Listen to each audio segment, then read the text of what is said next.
कि एक दांत जो ख़राब हो गया है, जो कि अब सेवेबल कंडीशन में नहीं है, उसको निकाल देना टूथ एक्सट्रैक्शन कहलाता है। उसमें हमारे पास दो प्रोसीजर्स हैं, एक नॉन सर्जिकल एक्सट्रैक्शन होती है और एक सर्जिकल एक्सट्रैक्शन होती है। कि पहले पेशेंट को एक एनेस्थीसिया दिया जाता है, पहले हम दांत को एलिवेटर के साथ थोड़ा सा ढीला करते हैं और उसके बाद फिर फोर्सेप्स से पकड़ के हम दांत निकाल लेते हैं।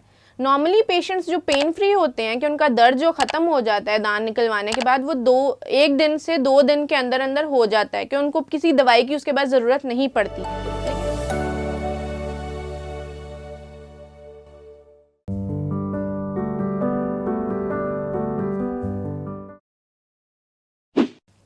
अस्सलाम वालेकुम, this is doctor Anam Shahzad और आज हमारा टॉपिक है टूथ एक्सट्रैक्शन। टूथ एक्सट्रैक्शन यानी कि दांत निकालना। अब टूथ एक्सट्रैक्शन में हम लोग कुछ चीज़ें डिस्कस कर लेते हैं कि क्या होती है, कब होती है, कैसे होती है। टूथ एक्सट्रैक्शन बेसिकली आपके जो दांत है उसका परमानेंट रिमूवल है, कि एक दांत जो ख़राब हो गया है, जो कि अब सेवेबल कंडीशन में नहीं है, उसको निकाल देना टूथ एक्सट्रैक्शन कहलाता है। टूथ एक्सट्रैक्शन हम क्यों करते हैं? एक दांत जबकि सेवेबल कंडीशन में ना हो, कि उसे ना बचाया जा सके कोई भी ट्रीटमेंट करके, उसमें इतना कीड़ा लग चुका हो, वो इतना ख़राब हो चुका हो कि हमें और उसमें इन्फेक्शन हो गई हो, तो उसको बचाने के लिए और पेशेंट को पेन फ्री और इन्फेक्शन फ्री करने के लिए हमें जो ट्रीटमेंट देना पड़ता है वो होती है टूथ एक्सट्रैक्शन, यानी कि दांत को निकालना। अब अगली बात आ जाती है कि टूथ एक्सट्रैक्शन करते कैसे हैं। उसमें हमारे पास दो प्रोसीजर्स हैं, एक नॉन सर्जिकल एक्सट्रैक्शन होती है और एक सर्जिकल एक्सट्रैक्शन होती है। अब नॉन सर्जिकल एक्सट्रैक्शन की बात कर लें तो वो क्या होती है कि बगैर किसी सर्जरी के आपका दांत निकाल देना। उसमें क्या किया जाता है कि पहले पेशेंट को एक एनेस्थीसिया दिया जाता है। एनेस्थीसिया लोकल एनेस्थीसिया होता है कि जो दांत निकालना है सिर्फ उतने से हिस्से में एनेस्थीसिया दिया जाता है, सिर्फ उस हिस्से को सुन किया जाता है। उसको सुन करने के बाद हम दांत को थोड़ा फोर्सेप होते हैं, इंस्ट्रूमेंट्स होते हैं हमारे, जिनको हम एलिवेटर और फोर्सेप कहते हैं। पहले हम दांत को एलिवेटर के साथ थोड़ा सा ढीला करते हैं और उसके बाद फिर फोर्सेप से पकड़ के हम दांत निकाल लेते हैं। और वहाँ पे उसके बाद हम लोग एक पैक रख देते हैं, कॉटन पैक रख देते हैं, ताकि जो ब्लीडिंग है उसको कंट्रोल किया जा सके। ये होती है मैनुअल एक्सट्रैक्शन या नॉन सर्जिकल एक्सट्रैक्शन, कि जिसमें कोई सर्जरी नहीं करनी, सिर्फ दांत निकाल देना है। दूसरी टाइप इसकी आ जाती है सर्जिकल एक्सट्रैक्शन। सर्जिकल एक्सट्रैक्शन कैसे करते हैं?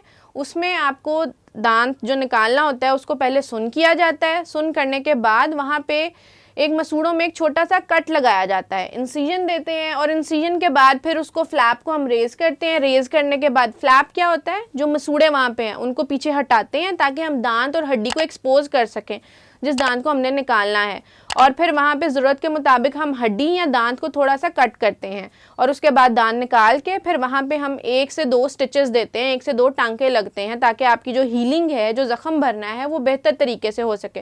और उसके बाद उसे पैक कर देते हैं। अब जो सर्जिकल एक्सट्रैक्शन है वो नॉर्मली की जाती है अक्ल दाढ़ों के लिए, क्योंकि अक्ल दाढ़ कई बार ऐसे होता है कि वो दांत हड्डी में फंसी होती है, वो निकल नहीं रही होती, नज़र नहीं ऊपर आ रही होती, तो उसको करने के लिए हमें सर्जिकल एक्सट्रैक्शन करनी पड़ती है।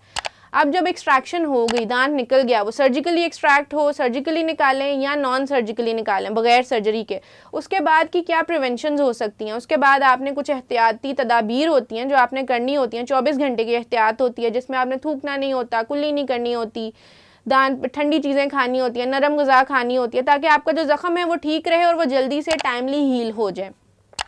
दूसरी बात आ गई कि दांत जब निकलवा लिया तो ज़ख्म ठीक होने में कितना टाइम लगता है। नॉर्मली पेशेंट्स जो पेन फ्री होते हैं, कि उनका दर्द जो ख़त्म हो जाता है दांत निकलवाने के बाद, वो 1 दिन से 2 दिन के अंदर अंदर हो जाता है, कि उनको किसी दवाई की उसके बाद ज़रूरत नहीं पड़ती। लेकिन प्रॉपर हीलिंग जो ज़ख्म है वो उसको पूरी तरह से ठीक होने में 2 हफ्ते से 4 हफ्ते तक लग सकते हैं। उसमें आपका ज़ख्म बिल्कुल ठीक हो जाता है और उसके बाद फिर आपका वो प्रॉपर मसूड़ा बंद हो जाता है और वहाँ पे अगर आप कोई दांत लगवाना चाहें या कोई भी प्रोसीजर और करवाना चाहें तो फिर आप करवा सकते हैं। आपको तकरीबन 4 हफ्ते का वेट करना पड़ता है।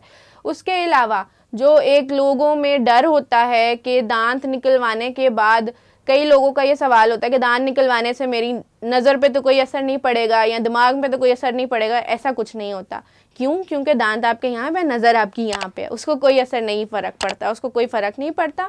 इसलिए दांत, इस तरह के जो डर हैं, इन चीज़ों को निकाल के अगर आपका कोई दांत निकलने वाला हो या आपको फ़ील हो रहा है तो आप अपने डेंटिस्ट को चेक करवाएं और उनसे मशवरा लें। फिर जो भी आपका ट्रीटमेंट होगा वो आपको मशवरा दे देंगे कि ये ट्रीटमेंट इसके लिए सूटेबल है, वो करवा लें। तो ये था हमारा आज का टॉपिक टूथ एक्सट्रैक्शन का, कि दांत कैसे निकालते हैं या दांत निकालना क्या होता है।